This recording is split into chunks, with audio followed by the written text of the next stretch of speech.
Hello बच्चों।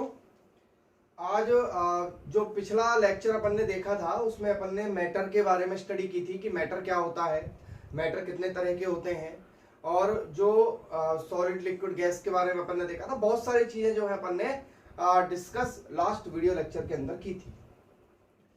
आज मैं आपको इस लेक्चर के अंदर सबसे पहले तो मैं अपन बात करेंगे किसके बारे में, कि प्रॉपर्टीज ऑफ मैटर के बारे में, और फिर बात करेंगे कि जो प्रॉपर्टीज मैटर की होती हैं उनको मेजरमेंट कैसे किया जाता है। क्लियर? देखिए, किसी भी अपन ने मैटर पढ़ा ना, मैटर तो मैटर अपन ने पढ़ लिया, मैटर के टाइप अपन ने पढ़ लिए, तो मैटर की प्रॉपर्टी भी तो पढ़ना जरूरी है ना। अभी आपको थोड़ा केमिस्ट्री में इंटरेस्ट आने लगेगा आने वाले एक दो लेक्चर के बाद। एक दो लेक्चर के बाद ये चैप्टर बहुत इंटरेस्टिंग हो जाएगा, क्योंकि इसमें मोल कॉन्सेप्ट एंट्री कर चुका होगा। मोल कॉन्सेप्ट जो केमिस्ट्री का सबसे इंपॉर्टेंट पार्ट होता है, लेकिन उसके लिए आपको सबसे पहले इन चीजों को बहुत अच्छे तरीके से डिटेल में स्टडी करके दिमाग में बिठाना पड़ेगा। क्लियर? तो अपन बात करते हैं। अब तक का मैं आई थिंक आपको क्लियर है सारा कि मैटर क्या होता है। क्लियर?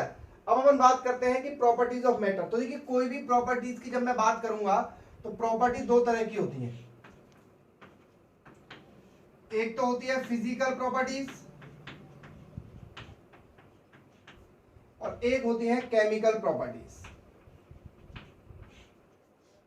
अब केमिकल प्रॉपर्टीज, फिजिकल प्रॉपर्टीज के बारे में आपने 10th क्लास में भी थोड़ी बहुत स्टडी की हुई है। फिजिकल प्रॉपर्टीज क्या होती हैं? ऐसी प्रॉपर्टीज जिनके चेंज होने की वजह से उसका आइडेंटिफिकेशन चेंज ना हो, उसकी आइडेंटिटी चेंज ना हो। यानी कि स्टेट चेंज हो जाए, मेल्टिंग पॉइंट चेंज हो जाए, बॉइलिंग पॉइंट चेंज हो जाए, ऑडोर चेंज हो जाए, कलर चेंज हो जाए, बट उसका केमिकल कंपोजिशन चेंज नहीं होना चाहिए। यानी कि फिजिकल प्रॉपर्टीज क्या होती हैं? ऐसी प्रॉपर्टीज जिनकी वजह से केमिकल कंपोजिशन में कोई भी चेंज नहीं आता है, फिजिकल प्रॉपर्टीज कहलाती हैं। कौन कौन सी होती हैं वो? जैसे अपन बात करें, कलर हो सकता है। कलर अगर केवल कलर अगर चेंज हुआ है तो फिजिकल प्रॉपर्टी चेंज हुई है। क्लियर? ऑडोर हो सकता है, मेल्टिंग पॉइंट हो सकता है, बॉइलिंग पॉइंट हो सकता है, और उसकी स्टेट भी हो सकती है। अगर केवल ये चीजें चेंज होती हैं तो आप ये मान के चलिए कि केवल और केवल फिजिकल प्रॉपर्टी है। लेकिन अगर उसका केमिकल कंपोजिशन चेंज हो जाता है, केमिकल चेंज हो जाता है, उसके अंदर केमिकल कंपोजिशन चेंज हो जाता है, तो आप ये मान के चलना कि केमिकल प्रॉपर्टीज के बारे में बात की जा रही है।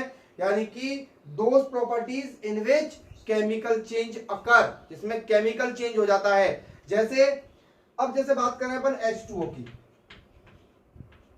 H2O है, H2O सॉलिड है, H2O लिक्विड हो गया। कौन सा चेंज है? फिजिकल चेंज है, फिजिकल प्रॉपर्टी चेंज हुई है। लेकिन अगर H2O से H2 प्लस O2 बन गया, तो देखिए पहले वाटर था, अब वाटर ना होके अलग अलग दो केमिकल बन चुके हैं। यानी एक हाइड्रोजन गैस बन चुकी है और एक ऑक्सीजन गैस बन चुकी है। इतना तो मेरे हिसाब से आपको आता होगा। क्लियर? तो ये जो चेंज हुआ है यहाँ पर H2O से H2 प्लस O2 में जो बना है, इसको बैलेंस कर सकता हूं मैं। 2H2O लगा दो और ये 2H2 प्लस O2 लगा दो। अच्छा, एक चीज और मैं आपको बता दूं कि आपको अगर केमिस्ट्री पढ़नी है, अच्छे से पढ़नी है, तो आप 10th क्लास का केमिकल रिएक्शन वाला चैप्टर एक बार रिवाइज कर लें, क्योंकि वो चैप्टर आपको हर जगह काम आने वाला है। ठीक है बेटा? तो ये जो यहाँ पर चेंज हुआ है, ये कौन सा चेंज है? केमिकल चेंज है। तो यानी कि कौन सी प्रॉपर्टी लगी यहाँ पर? केमिकल प्रॉपर्टीज लग गई है। क्लियर? तो ये सारी चीजें जो अपन ने देखी, ये थी इसकी प्रॉपर्टीज के बारे में। क्लियर? अब जितनी भी प्रॉपर्टीज होती हैं, इन सारी प्रॉपर्टीज को मेजरमेंट कैसे किया जाता है, तो इन प्रॉपर्टीज का मेजरमेंट कैसे होता है वो देखिए आप। अब बात करते हैं मेजरमेंट की। तो जितनी भी प्रॉपर्टीज होती हैं, melting point, boiling point, temperature, जितनी भी प्रॉपर्टी होती हैं, उन प्रॉपर्टीज को मेजर करने के लिए यूज की जाती है यूनिट्स। क्या यूज की जाती है बेटा? यूनिट्स यूज की जाती हैं। और अब आगे मैं इसको ब्रांच को बढ़ाऊं तो आपको पता लगेगा कि जो यूनिट्स होती हैं वो दो तरह की होती हैं।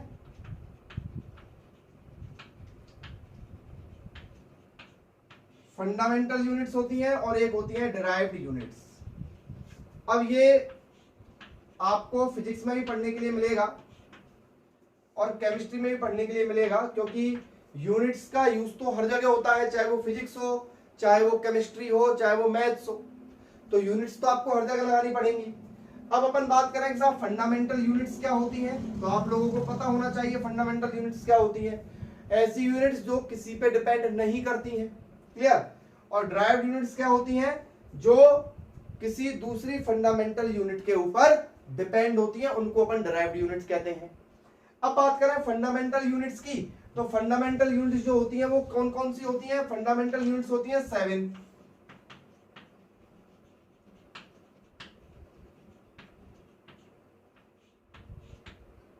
जिन बच्चों ने फिजिक्स में पढ़ रखा है उनका रिवीजन हो रहा है, और जिन्होंने नहीं पढ़ा है वो ध्यान से सुन लें। फंडामेंटल यूनिट्स क्या होती हैं, जो किसी दूसरी यूनिट के ऊपर डिपेंड नहीं होती हैं। ऐसी टोटल यूनिट्स कितनी होती है बच्चों, 7। कौन कौन सी, mass, length, time, temperature,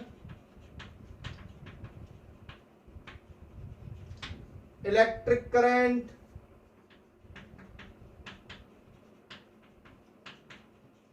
intensity और अमाउंट ऑफ सब्सटेंस। ये 7 यूनिट्स होती हैं जो फंडामेंटल, ये कैपिटल एम, ये एल, ये टी, ये के, ये ए, ये आई और ये मोल, ये है फंडामेंटल यूनिट्स। फंडामेंटल यूनिट्स क्या होती हैं, जो अपने लिए किसी के ऊपर डिपेंड नहीं होती हैं। सेकंड कौन सी यूनिट्स आती हैं, सेकंड आती है डिराइव्ड यूनिट्स।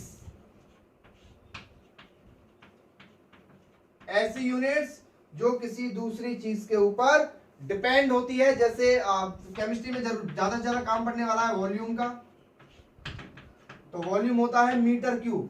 किस पे डिपेंड कर रहा है, मीटर मतलब लेंथ, यानी कि लेंथ का क्यूब किस पे डिपेंड कर रही है, यूनिट लेंथ पे डिपेंड कर रही है। एरिया क्या होता है, मीटर स्क्वायर, यानी कि लेंथ का स्क्वायर, तो कर रही है ना। एरिया और वॉल्यूम की जो यूनिट है वो किस पे डिपेंड कर रही है, वो लेंथ पे डिपेंड कर रही है। वॉल्यूम की जो यूनिट है, अपन क्वांटिटी की बात नहीं कर रहे हैं, वॉल्यूम की जो यूनिट है वो लेंथ का क्यूब होता है, यानी कि मीटर क्यूब होता है। यानी कि मीटर क्या है, मीटर है कौन सी यूनिट, फंडामेंटल यूनिट। किलोग्राम है फंडामेंटल यूनिट, सेकंड है फंडामेंटल यूनिट, केल्विन है फंडामेंटल यूनिट, और ये क्या है, वॉल्यूम की यूनिट क्या है, मीटर का क्यूब। तो वॉल्यूम की यूनिट किस पे डिपेंड कर रही है, मीटर पे डिपेंड कर रही है, और मीटर क्या है, फंडामेंटल यूनिट्स है। इसलिए वॉल्यूम की यूनिट क्या हो गई, डिराइव्ड यूनिट हो गई। क्लियर। तो ये इस तरीके से अपन जो है फंडामेंटल और डिराइव्ड यूनिट्स में डिफरेंस देख सकते हैं। तो मेजरमेंट के बाद अपन बात करते हैं कुछ प्रीफिक्स की। देखिए कभी कभार क्या होता है कि कंपटीशन एग्जाम्स के अंदर इन चीजों का बहुत इंपॉर्टेंस है, आप इसको नोट कर लेंगे। होता क्या है कि जैसे मान लो कि क्वेश्चन आ गया 2 kg, मैं एग्जांपल ले रहा हूं 2 kg, तो इसका मतलब क्या होता है, इसका मतलब होता है 2000 ग्राम। तो बेटा ग्राम तो पहले से ही था, इस के का मतलब क्या था, 1000 था। के का मतलब क्या था, 1000 था। उसी तरीके से आप देखिए, आपको एक चीज बताता हूं मैं कि जैसे मान लो आपको लिखा आ गया कि 3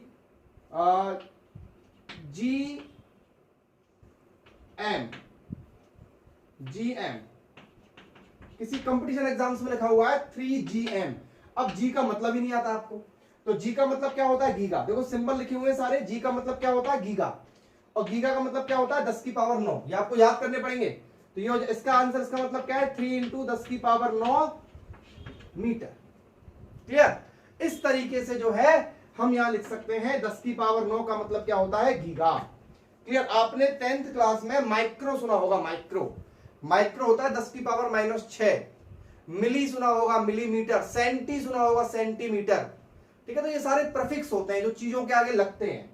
जैसे अगर 10 की पावर 1 है तो उसको अपन लिख सकते हैं डेका। अब जैसे एक एग्जाम का मुझे क्वेश्चन याद नहीं है बट उसके ऑप्शन इस तरीके से थे कुछ। पहला ऑप्शन था 1DA, दूसरा ऑप्शन था 2DA। अब बच्चे समझ ही नहीं पाए कि DA क्या लिख रहा है, ठीक है, बट ये 1DA का मतलब क्या था, 1DA का मतलब था 10, 2DA का मतलब क्या था 20, क्योंकि DA का मतलब तो क्या होता है 10 की पावर 1, बट DA का मतलब क्या होता है 10 की पावर 1। तो इसलिए जहां DA लग रहा है इसका मतलब 1 जीरो लगानी है, जहां हेक्टो लग रहा है, H लग रहा है, वहां पर 2 जीरो लगानी है, जहां किलो लग रहा है वहां 3 जीरो लगानी है, जहां मेगा लग रहा है वहां 6 जीरो लगानी है, जहां गीगा लग रहा है वहां 9 जीरो लगानी है, जहां पे टेरा लग रहा है, टेरा का देखो सिंबल क्या होता है T, वहां पे 10 की पावर 12 लगानी है। पेंटा पेटा लग रहा है, पेटा PET है, पेठा नहीं है खाने का पेठा पेटा है, पेटा PETA लग रहा है तो 10 की पावर 15 हो जाएगा, एक्सा लग रहा है तो 10 की पावर 18 हो जाएगा, और जेटा लग रहा है तो 10 टू द पावर 21 लिखना होगा। क्लियर?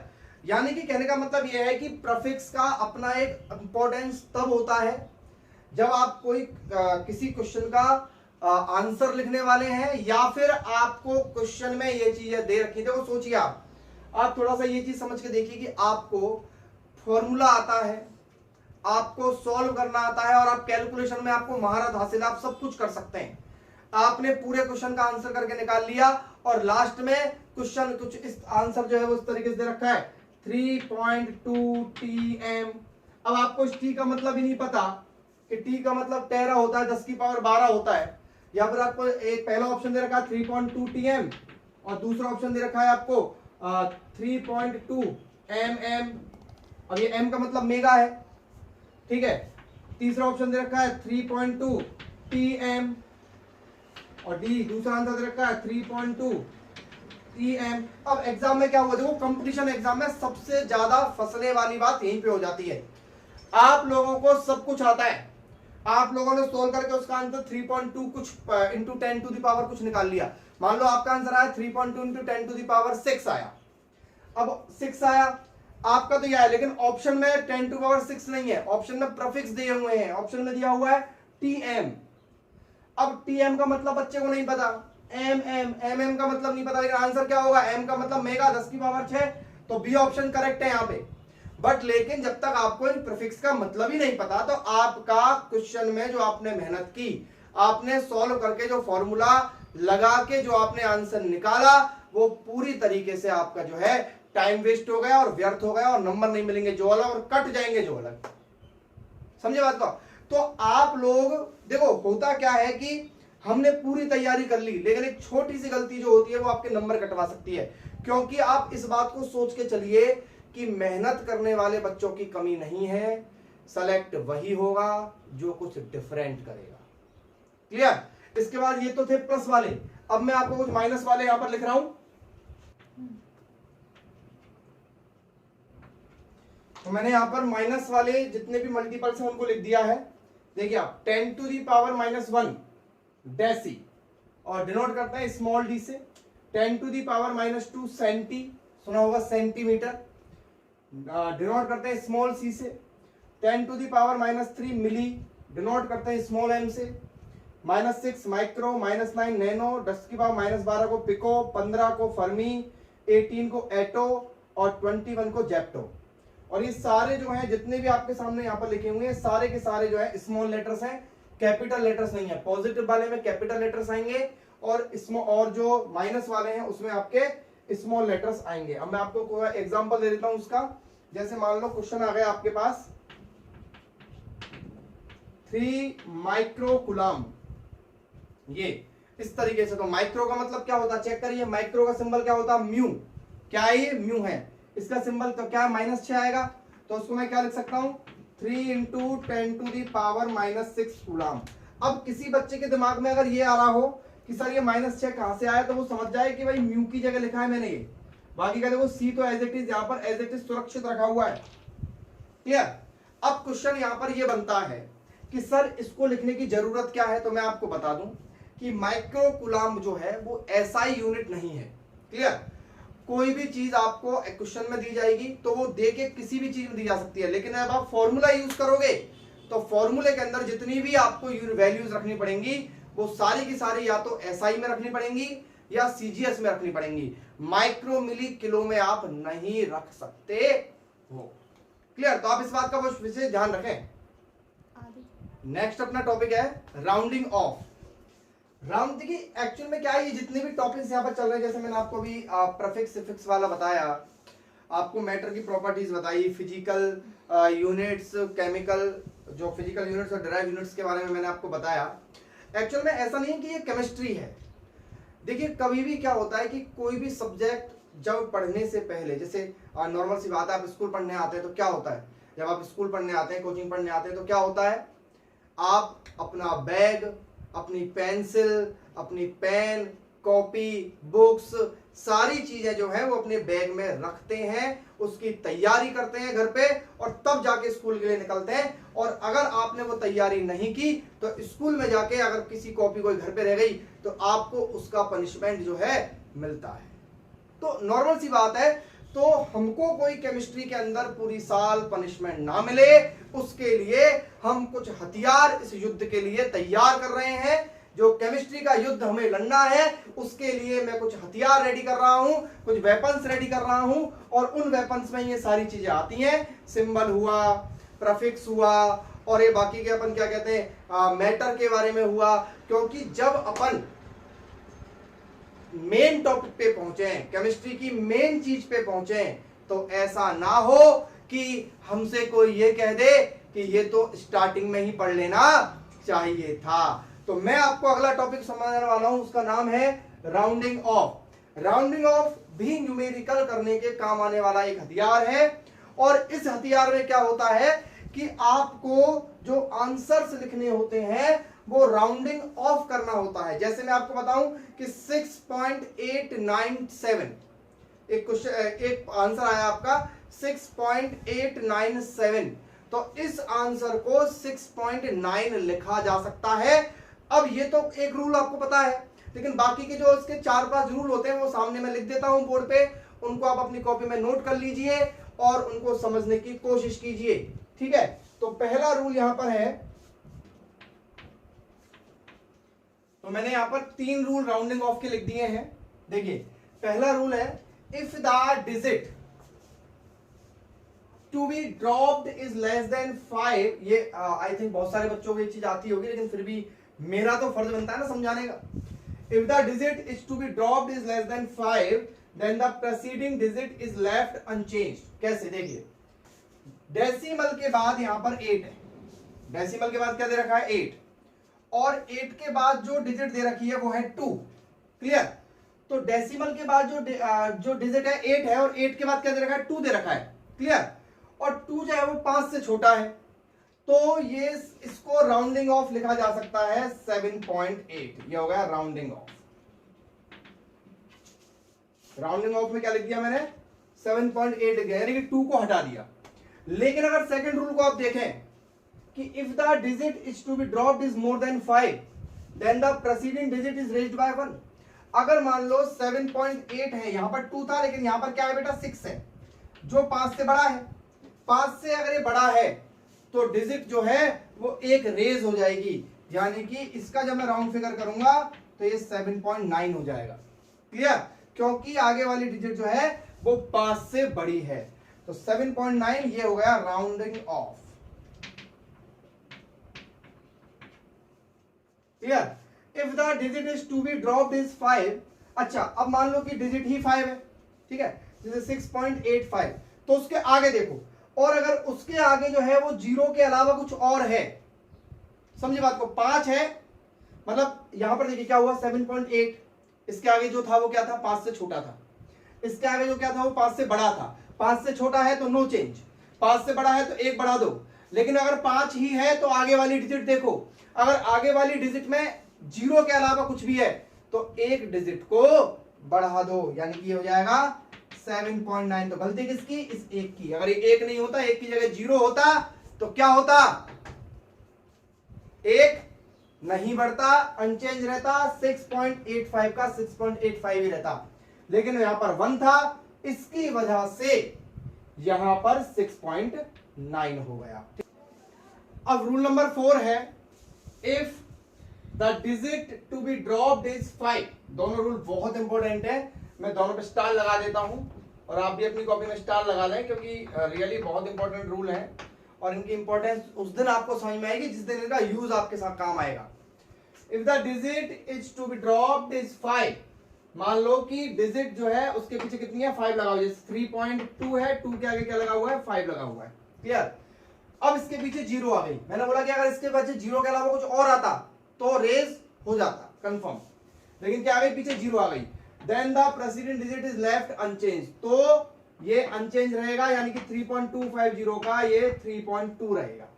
लेकिन इसमें एक एक्सेप्शन आपको और झेलना पड़ेगा, वो क्या है कि if digit is to be dropped is 5 और फॉलोड बाय 0, सेम चीज है ऊपर नीचे, लेकिन अगर प्रेसिडेंट डिजिट जो है वो एक ज्यादा हो जाएगी अगर ये ऑड है तो।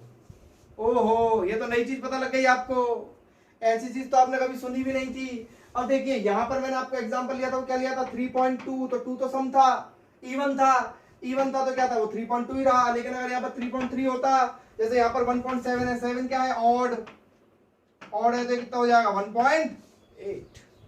क्लियर। कितना, अब आप ये मान के चलिए कि आपका जब 4 ऑप्शन से सामना होगा तो आपको ये चीजें बहुत काम देंगी कंपटीशन एग्जाम के अंदर, और आपको इन चीजों को सीखना भी होगा। तो कुछ क्वेश्चंस यहां पर अपन समझते हैं क्वेश्चन से। जैसे मान लो कि 0.92, 1.8 और 16.914 को आपको ऐड करना है। तो ऐड करने पर ये आता है 19.634। लेकिन क्या इसका आंसर आपको ऐसे देना है एग्जाम के अंदर? नहीं, आपको इसका आंसर देना है राउंडिंग फिगर में। तो राउंडिंग ऑफ में इसका आंसर कितना हो जाएगा बच्चों? 19.6 ओनली। 19.6 मैंने क्यों लिखा? क्योंकि लीस्ट देखिए, लीस्ट केवल पॉइंट के बाद एक डिजिट वाला था। क्लियर। लीस्ट के बाद एक डिजिट था तो अपन आंसर में भी लीस्ट पॉइंट के बाद एक ही डिजिट में आंसर देंगे। क्लियर। यहां पर पॉइंट के बाद 2 है, यहां पर पॉइंट के बाद 3 है, लेकिन यहां पर पॉइंट के बाद 1 है। पॉइंट के बाद 1 है तो हमको आंसर जो है वो पॉइंट के बाद 1 में ही देना है। इस बात का ध्यान रखिए, बहुत काम की चीज होती है केमिस्ट्री फिजिक्स के अंदर। 142.08, 0.46, तो पॉइंट के बाद कितने डिजिट में आंसर देना है? 2 डिजिट में आंसर देना है। आंसर आया 65.3568, तो आंसर आएगा 65.35। और अब इसका जब राउंड फिगर करेंगे तो इसके राउंड फिगर में अपना आ जाएगा 65.4। लेकिन 99% आपको ऑप्शन में यही मिलेगा, क्योंकि यहां पर पॉइंट के बाद ये।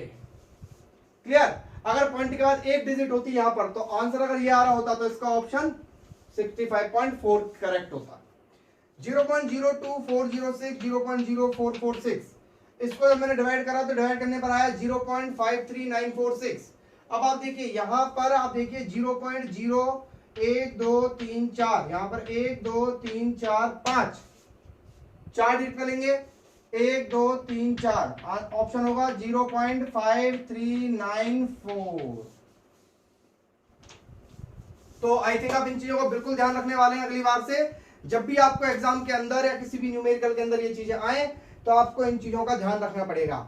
अगला अपना जो टॉपिक है वो है लॉ ऑफ केमिकल कॉम्बिनेशन, जिसमें अपन 4-5 लॉस पढ़ेंगे और उन लॉस को पढ़ने के बाद अपना बहुत ही इंपॉर्टेंट कॉन्सेप्ट तैयार होने वाला है, जिसको मैं बोलता हूं मोल कॉन्सेप्ट, और उस चीज को मैं केमिस्ट्री की जान कहता हूं, केमिस्ट्री की बैकबोन कहता हूं। सबसे इंपॉर्टेंट जो कॉन्सेप्ट आप केमिस्ट्री पढ़ेंगे वो मोल कॉन्सेप्ट होगा। लेकिन मोल कॉन्सेप्ट को पढ़ने के लिए आपको इन चीजों को बहुत अच्छे तरीके से अपने दिमाग में फीड करना होगा, डिलीट ना हो जाए, इसलिए वीडियो को बार बार देखिए।